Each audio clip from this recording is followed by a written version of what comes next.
एक समय की बात है जब भगवान बुद्ध एक गांव में धर्म सभा को संबोधित कर रहे थे। कई दूर दूर से लोग अपनी परेशानियों को लेकर भगवान बुद्ध के पास आते। लोग भगवान बुद्ध के पास परेशान होकर आते और जब वह वहां से जाते तो खुश होकर जाते, क्योंकि भगवान बुद्ध सभी की समस्या का हल निकाल लेते। वहीं उसी गांव के पास एक गरीब व्यक्ति भी रहता था। वह अपनी गरीबी की वजह से बहुत दुखी था। वह लोगों को रास्ते में बैठा हुआ देख रहा था कि जितने भी लोग भगवान बुद्ध के पास आते वह आते समय तो दुखी होते, लेकिन जब वह वहाँ से जाते तो उनके चेहरे पर एक मुस्कान बनी रहती। वह व्यक्ति सोचने लगा कि मैं भी इतना गरीब हूँ तो क्यों ना मैं भी अपनी समस्या को जाकर भगवान बुद्ध के पास रखूँ, उन्हें जाकर अपने सारे दुख बताऊँ ताकि मेरी समस्या का भी हल हो सके और मेरी गरीबी दूर हो सके। यह सोचकर वह व्यक्ति भगवान बुद्ध के पास चला जाता है।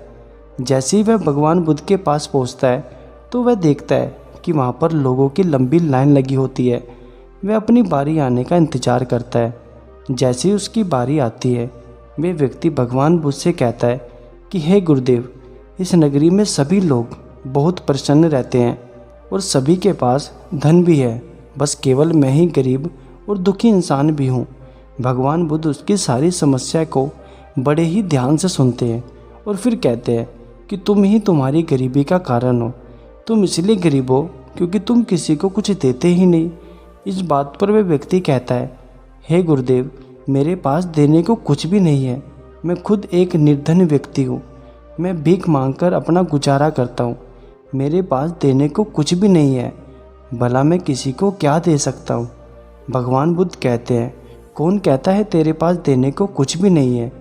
ईश्वर ने तुम्हें जुबान दी है, किसी को दो मीठे बोल बोल सकते हो, किसी की तारीफ कर सकते हो। ईश्वर ने तुम्हें दिमाग दिया है, किसी को अच्छे सुझाव दे सकते हो। ईश्वर ने तुम्हें दो हाथ दिए हैं, किसी की मदद कर सकते हो। क्यों अपने आप को निर्धन समझता है?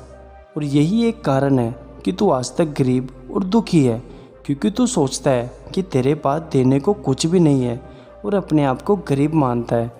भगवान बुद्ध कहते हैं कि जो व्यक्ति अपने आप को निर्धन और गरीब मानता है वह जीवन में कभी भी अमीर और खुश रह नहीं सकता। तो दोस्तों, भगवान बुद्ध की इस कहानी से हमें यह शिक्षा मिलती है कि हमें कभी भी अपने आप को गरीब नहीं समझना चाहिए। गरीबी और दुख अपने आप ही दूर हो जाएंगे। हमारे पास जो भी कुछ है हमें उसी में खुश रहना चाहिए। इस दुनिया में आज तक भी किसी की कमी कभी पूरी हो ही नहीं पाई। जिस दिन हम ये बात सोच लेंगे तो हमारे सभी दुख दूर हो जाएंगे। तो बस आज के लिए इतना ही। आशा करता हूँ आपको छोटी सी ये कहानी ज़रूर पसंद आई होगी। फिर से मिलेंगे एक नई कहानी के साथ। तब तक के लिए धन्यवाद।